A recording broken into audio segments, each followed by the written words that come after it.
말씀은 데살로니가 전서 2장 11절부터 20절까지 말씀입니다. 데살로니가 전서 2장 11절부터 20절까지 말씀을 다 같이 합독하겠습니다. 너희도 아는 바와 같이 우리가 너희 각 사람에게 아버지가 자기 자녀에게 하듯 권면하고 위로하고 경계하노니 이는 너희를 부르사 자기 나라와 영광에 이르게 하시는 하나님께 합당히 행하게 하려 함이라. 이러므로 우리가 하나님께 끊임없이 감사함은 너희가 우리에게 들은 바 하나님의 말씀을 받을 때에 사람의 말로 받지 아니하고 하나님의 말씀으로 받음이니 진실로 그러하도다. 이 말씀이 또한 너희 믿는 자 가운데서 역사하느니라. 형제들아, 너희가 그리스도 예수 안에서 유대에 있는 하나님의 교회를 본받은 자 되었으니 그들이 유대인들에게 고난을 받음과 같이 너희도 너희 동족에게서 동일한 고난을 받았느니라. 유대인은 주 예수와 선지자들을 죽이고 우리를 쫓아내고 하나님을 기쁘시게 하지 아니하고 모든 사람에게 대적이 되어 우리가 이방인에게 말하여 구원받게 함을 그들이 금하여 자기 죄를 항상 채우매 노하심이 끝까지 그들에게 임하였느니라. 형제들아, 우리가 잠시 너희를 떠난 것은 얼굴이요 마음은 아니니 너희 얼굴 보기를 열정으로 더욱 힘썼노라. 그러므로 나 바울은 한 번 두 번 너희에게 가고자 하였으나 사탄이 우리를 막았도다. 우리의 소망이나 기쁨이나 자랑의 면류관이 무엇이냐? 그가 강림하실 때 우리 주 예수 앞에 너희가 아니냐? 너희는 우리의 영광이요 기쁨이니라. 아멘. 할렐루야. 오늘은 데살로니가 전서 2장 11절부터 20절까지 말씀을 우리가 함께 읽었습니다. 오늘의 본문은 사도 바울의 목회자의 그러한 마음이 가장 잘 드러나 있는 그러한 말씀입니다. 어제 읽었던 그 본문에서는 어머니 같은 그러한 사랑을 말했다면 오늘의 본문에서는 아버지와 같은 권면과 또 경책과 책임에 대해서 말씀하고 있습니다. 이 사도 바울은 단순히 교리를 가르친 그러한 사람이 아니라 성도들의 신앙을 책임지고 또 세워가려 했던 그러한 영적인 부모였습니다. 이 말씀은 오늘날 교회 지도자, 목회자들뿐만 아니라 모든 성도들에게 중요한 그러한 기준이 되는 그러한 말씀인 것이죠. 우리는 어떤 마음으로 서로를 대하고 있는지, 또 복음을 어떤 태도로 내가 받아들이고 있는가, 또 복음을 위해 나는 어떠한 대가를 감수하고 있는가라는 것을 돌아보게 하는 그러한 말씀입니다. 먼저 11절 말씀, 너희도 아는 바와 같이 우리가 너희 각 사람에게 아버지가 자기 자녀에게 하듯 권면하고 위로하고 경계하노니, 바울은 자신이 각 사람에게 어떻게 대했는지에 대해서 말씀하고 있습니다. 여기서 각 사람이라는 표현은 사도 바울이 대중을 향해서 군중을 향해서 그렇게 말씀을 전할 때도 있었지만, 그러나 사도 바울은 한 사람 한 사람을 굉장히 소중히 여기며 또 한 사람 한 사람을 직접 이렇게 양육했다라는 것을 우리가 볼 수 있습니다. 또한 아버지가 자녀에게 하듯이 했다라고 기록하고 있습니다. 아버지는 방향을 제시하고 또 책임을 지는, 가정을 책임지는 그러한 존재가 바로 아버지라는 존재이죠. 신앙은 그 사람에 대해서 관망하거나 방치하는 그러한 것이 아니라 돌보아주는 그런 것이 바로 인도자, 목회자의 그러한 모습인 것입니다. 교회는 개인을 존중해야 합니다. 그러나 또 책임 있게 각 공동체에 속해 있는 사람들을, 성도들을 세워주는 것이 교회의 책임이다라는 것을 저와 여러분이 함께 알아야 할 줄 믿습니다. 12절, 이는 너희를 부르사 자기 나라와 영광에 이르게 하시는 하나님께 합당히 행하게 하려 함이라. 12절 말씀에는 세 가지 동사가 나오는데, 먼저는 권면하고 또한 위로하고 또 경계한다라는 이러한 말씀이 이제 나오는 것이죠. 권면이라고 하는 것은 옆에서 격려하며 바른 길로 이끌어주는 것을 의미합니다.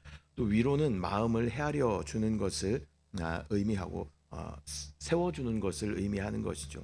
또 경계는 잘못된 길로 가지 않도록 경고하는 것입니다. 신앙에는 단지 위로만 있는 것은 아닙니다. 많은 성도들이 교회에 나와서 위로받기를 원하는 그러한 모습들이 있습니다. 그러나 때로는 경책함으로 옳은 길을 제시해주고 또 때로는 스스로 또 하나님의 말씀을 경고로 받아들이고 또 삶을 변화시켜 나아가는 것이 바로 하나님 나라의 백성에 합당한 그러한 삶인 줄 믿습니다. 13절 이러므로 우리가 하나님께 끊임없이 감사함은 너희가 우리에게 들은 바 하나님의 말씀을 받을 때에 사람의 말로 받지 아니하고 하나님의 말씀으로 받음이니 진실로 그러하도다. 이 말씀이 또한 너희 믿는 자 가운데서 역사하느니라. 이 사도 바울은 성도들이 말씀을 사람의 말로 받지 않고 하나님의 말씀으로 받았다는 것을 감사한다라고 이야기하고 있습니다. 이 말씀을 어떻게 받아들이느냐가 중요합니다. 교회에서는 목사가 이제 말씀을 전하게 되죠. 그런데 이 목회자들이 전하는 이 말씀을 그냥 사람의 말로 받아들인다라고 하면 우리 가운데 어떠한 감흥이 없을 수도 있습니다. 그러나 이 목회자를 통하여서 하나님께서 나에게 하시는 말씀이다라고 우리가 이렇게 말씀을 받아들일 때 그 말씀은 하나님의 말씀으로 실제로 우리 가운데 역사하게 되는 줄 믿습니다. 역사한다라는 말은 실제로 작용한다라는 그러한 의미가 있는 것이죠. 하나님의 말씀은 살아있고 운동력 있어 우리의 모든 것을 변화시키고 생명으로 역사하시는 놀라운 능력의 말씀이 되는 줄 믿습니다. 그 말씀을 받아들이는 태도가 우리 가운데 중요하다라는 것을 저와 여러분 반드시 기억해야 할 줄 믿습니다. 14절 형제들아 너희가 그리스도 예수 안에서 유대에 있는 하나님의 교회들을 본받은 자 되었으니 그들이 유대인들에게 고난을 받음과 같이 너희도 너희 동족에게서 동일한 고난을 받았느니라. 데살로니가 성도들은 동일한 고난을 겪었습니다. 믿음을 지킨다라는 그러한 이유로 박해를 심하게 받았던 것이죠. 신앙은 때로는 고난을 동반합니다. 고난이 있다는 것이 내가 신앙생활을 잘못하고 있기 때문에 고난이 있다 이런 의미가 아니라 예수 그리스도께서 가신 길을 우리가 따라가다 보면 당연히 우리 가운데 고난과 핍박과 박해가 있게 되는 것입니다. 오히려 바른 길로 내가 가고 있다라고 우리가 여겨야 할 줄 믿습니다. 이때 같은 길을 가고 있는 공동체가 있다는 것은 얼마나 큰 위로가 되는지 모릅니다. 우리는 절대 혼자가 아닙니다. 고난 가운데 있을지라도 함께 동역하며 같은 길을 걸어가며 또 위로하고 동역하는 귀한 공동체 동역자들이 있는 줄 믿습니다.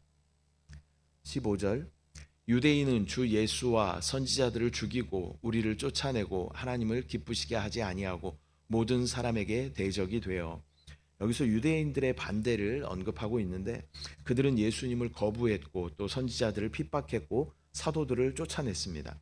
하나님의 뜻을 거부하는 이러한 태도는 결국 하나님의 계획을 대적하는 것이 되는 것입니다.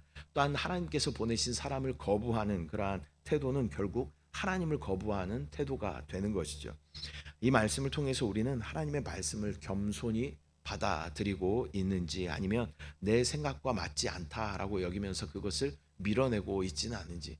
하나님의 말씀은요, 성경을 보면 위로하시는 말씀 분명히 있죠. 그리고 우리 가운데 격려하시는 말씀 분명히 있습니다. 그러나 또 많은 부분에 경책하시고 또 우리 가운데 책망하시는 말씀도 많이 있다라는 것입니다. 그래서 우리가 하나님의 말씀을 들을 때에 취사 선택하는 것이 합당하지 않다라는 것이죠. 이것은 내 마음 가운데 맞으니까 이 말씀은 내가 받아들이고 이 말씀은 내 마음 가운데 불편하니까 이 말씀은 배제해버리고 그렇게 말씀을 받아들이는 성도들을 종종 보게 됩니다. 그러나 하나님의 말씀을 우리가 가감없이 받아들일 때 우리의 삶이 변화되고 하나님의 뜻이 우리의 삶 가운데 이루어지게 되는 줄 믿습니다. 16절 말씀 우리가 이방인에게 말하여 구원받게 함을 그들이 금하여 자기 죄를 항상 채우매 노하심이 끝까지 그들에게 임하였느니라. 이렇게 반대하는 그러한 사람들은 이방인에게 복음이 전해지는 것을 막는 그러한 사람들이죠. 이것은 구원의 길을 막는 그러한 행동이었습니다. 하나님은 모든 사람이 구원받기를 원하십니다. 복음은 어떠한 특정 민족이나 또 집단만의 것은 아닙니다. 여기서 노하심이 끝까지 이르렀다라는 그러한 표현은 하나님의 공의로운 그런 심판을 의미하는 그러한 말씀이죠. 하나님은 오래 참으십니다. 하나님은 오래 저와 여러분을 오래 참으십니다. 또 이스라엘 백성들을 오래 참으시는 것을 우리가 봅니다. 그러나 죄에 대해서는 반드시 책임을 우리 가운데 물으신다라는 것을 저와 여러분 반드시 기억해야 할 줄 믿습니다. 17절 형제들아 우리가 잠시 너희를 떠난 것은 얼굴이요 마음은 아니니 너희 얼굴 보기를 열정으로 더욱 힘썼노라. 사도 바울은 이 성도들과 잠시 떨어져 있었지만 마음이 떨어진 것은 아니다라고 이야기하고 있습니다. 얼굴을 보지 못했지만 마음으로는 늘 함께 있었다라는 그러한 고백이죠. 신앙 공동체는 물리적인 거리보다 마음의 연결이 더 중요합니다. 또 함께 저랑 또 동역했던 많은 목회자들이 있죠. 지금 여러 곳에 흩어져 있습니다. 뭐 세종에도 계시고 서울에도 계시고 뭐 미국에도 계시고 저기 카자흐스탄에도 계시고 여러 군데 흩어져 중국에도 계시고 여러 군데 흩어져 계시지만 항상 또 같은 단체방 안에서도 서로 안부를 물으면서 교제하고 또 몸은 멀리 떨어져 있지만 함께 한다. 기도로 함께 한다. 영적으로 함께 한다. 그러한 마음을 갖게 되는 것입니다. 그래서 어떤 물리적인 거리보다 영적인 거리가 가까워야 하는 줄 믿습니다. 18절 그러므로 나 바울은 한 번 두 번 너희에게 가고자 하였으나 사탄이 우리를 막았도다. 바울은 이 데살로니가 성도들을 찾아서 가려고 했습니다. 그러나 사탄이 막았다라고 기록하고 있습니다. 여기서 막았다라는 것은 길을 끊어 놓았다라는 그러한 의미를 가지고 있습니다. 신앙의 길에서는 영적인 방해가 계속 있는 것을 우리가 경험하게 되는 것이죠. 그러나 방해가 있다고 해서 하나님의 계획이 무너지는 것은 아닙니다. 하나님은 때로는 우리의 계획과 다르게 일하십니다. 그러나 결국 모든 것이 합력하여 선이 되게 하시는 하나님의 계획을 신뢰하며 나아가는 저와 여러분 되어야 할 줄 믿습니다. 19절 우리의 소망이나 기쁨이나 자랑의 면류관이 무엇이냐 그가 강림하실 때 우리 주 예수 앞에 너희가 아니냐. 이 사도 바울은 성도들을 소망과 기쁨과 자랑의 면류관이다라고 이야기하고 있습니다. 소망이라는 것은 미래에 대한 그러한 확신이 바로 소망이죠. 주님께서 다시 오신다, 강림하신다라는 것이 우리의 소망이 되어야 하는 줄 믿습니다. 또한 기쁨이라고 하는 것은 마음 깊은 곳에 만족함을 의미하는 것입니다. 또한 면류관이라고 하는 것은 우리가 주님 만날 때에 주님이 강림하실 때에 우리 가운데 주어질 귀한 상급이 바로 면류관인 줄 믿습니다. 이 바울에게 있어서 가장 큰 상은 바로 사람의 칭찬이 아니라 주님 앞에 섰을 때 주님께서 우리를 칭찬하시는 것이 사도 바울의 가장 큰 가치관이었고 목적이었고 목표였습니다. 구원받은 성도들이 구원받은 그 영혼이 최고의 칭찬이며 가치인 줄 믿습니다. 저와 여러분들이 어찌 됐건 영혼을 얻어서 하나님 앞에 드리고자 하는 그러한 열정이 있어야 할 줄 믿습니다. 우리가 주님 앞에 섰을 때 그냥 혼자 이렇게 서게 된다면 부끄러운 그러한 구원이 될 것입니다. 그러나 우리가 내가 구원했던 영혼들, 내가 함께 복음을 전했던 영혼들과 함께 주님 앞에 설 수 있다면 우리는 빛나는 면류관을 주님 앞에 받아쓰게 될 줄 믿습니다. 20절 너희는 우리의 영광이요 기쁨이니라. 사도 바울은 다시 한번 이야기합니다. 이 데살로니가 성도들이 바로 우리의 영광이요 기쁨이다라고 이야기합니다. 영광이라는 것은 자랑스러움을 이야기합니다. 또 기쁨은 마음 깊은 곳의 만족이라고 말씀드렸습니다. 목회자의 기쁨은요 어떤 숫자나 또 외형으로 이렇게 커지고 확장되고 물론 이런 것이 기쁨이 있겠죠. 그러나 그런 것보다 한 영혼이 주님 앞에 돌아와서 또 한 영혼이 변화되는 그러한 모습을 볼 때 목회자로서 가장 큰 기쁨을 느끼게 되는 것입니다. 그래서 저와 여러분도 마찬가지로 어떤 외형적으로 확장되고 커지고 하는 것이 뭐 중요할 수도 있겠죠. 뭐 세상 사람들이 평가하는 것이 중요할 수도 있겠죠. 그러나 그것보다 우리의 기준과 가치는 우리 안에, 우리 교회 안에 있는 한 영혼이 주님의 생명으로 계속 적셔져서 그분이 변화되고 또 하나님 보시기에 합당한 거룩한 일꾼이 되어서 하나님 맡겨주신 귀한 사명을 감당해 나아갈 때 그것이 저와 여러분의 기쁨이 되어야 할 줄 믿습니다. 오늘은 데살로니가 전서 2장 11절부터 20절까지 말씀 우리가 함께 나누었습니다. 오늘의 본문은 이 사도 바울이 영적인 부모의 그러한 마음, 그러한 모습을 잘 보여주는 그러한 본문입니다. 권면하고 또 위로하며 경계하는 그러한 마음을 잘 표현하고 있는 그러한 본문입니다. 말씀을 하나님의 말씀으로 받아들이는 그러한 태도가 중요하다라고 말씀드렸습니다. 또한 고난이 우리 가운데 있을지라도 우리가 흔들리지 않고 믿음의 중심을 잘 붙잡고 나아가면 하나님의 놀라운 상급이 우리 가운데 있을 줄 믿습니다. 그리고 영혼을 향한 깊은 사랑이, 이 사도 바울의 깊은 사랑이 담겨져 있는 그러한 본문을 우리가 함께 나누었습니다.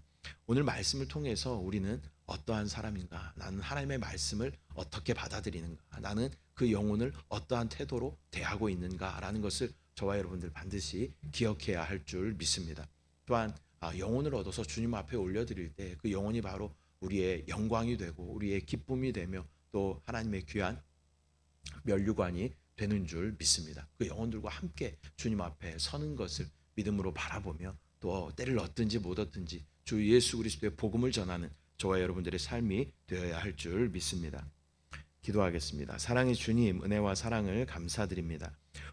오늘 데살로니가 전서 2장 말씀을 통하여서 사도 바울의 그 영적인 부모된 마음을 함께 나누게 하심을 감사합니다. 하나님, 사랑으로 위로하고 권면하며 때로는 경책하고 경고하며 나아갈 때 교회가 건강하게 세워지고 하나님의 뜻 가운데 온전히 세워짐을 믿음으로 바라보게 하여 주시고 또한 귀한 공동체가 함께 이 길을 걸어감이 또 얼마나 감사하고 기쁜 일인지 주님 앞에 고백할 수 있도록 주여 은혜를 부어 주시옵소서. 아버지, 또한 때를 얻든지 못 얻든지 예수 그리스도의 복음을 전하는 우리 모두 될 수 있도록 은혜를 부어 주시옵소서. 그 길 가운데 방해가 있을지라도 그러나 우리가 중심을 가지고 나아가면 또 주의 복음을 전하며 나아가면 주님 앞에 섰을 때 영혼들과 함께 주님 앞에 서게 되고 빛나는 면류관을 받아 쓰게 될 것을 믿음의 눈으로 바라볼 수 있도록 영적인 안목을 우리 가운데 열어 주시옵소서. 우리 가운데 함께 하신 주님을 찬양합니다. 주님을 사랑합니다. 감사드리고 예수님의 이름으로 기도드립니다. 아멘. 하늘에 계신 우리 아버지여, 이름이 거룩히 여김을 받으시오며 나라가 임하시오며 뜻이 하늘에서 이루어진 것 같이 땅에서도 이루어지이다. 오늘 우리에게 일용할 양식을 주시옵고 우리가 우리에게 죄 지은 자를 사하여 준 것 같이 우리 죄를 사하여 주시옵고 우리를 시험에 들게 하지 마시옵고 다만 악에서 구하시옵소서. 나라와 권세와 영광이 아버지께 영원히 있사옵나이다. 아멘.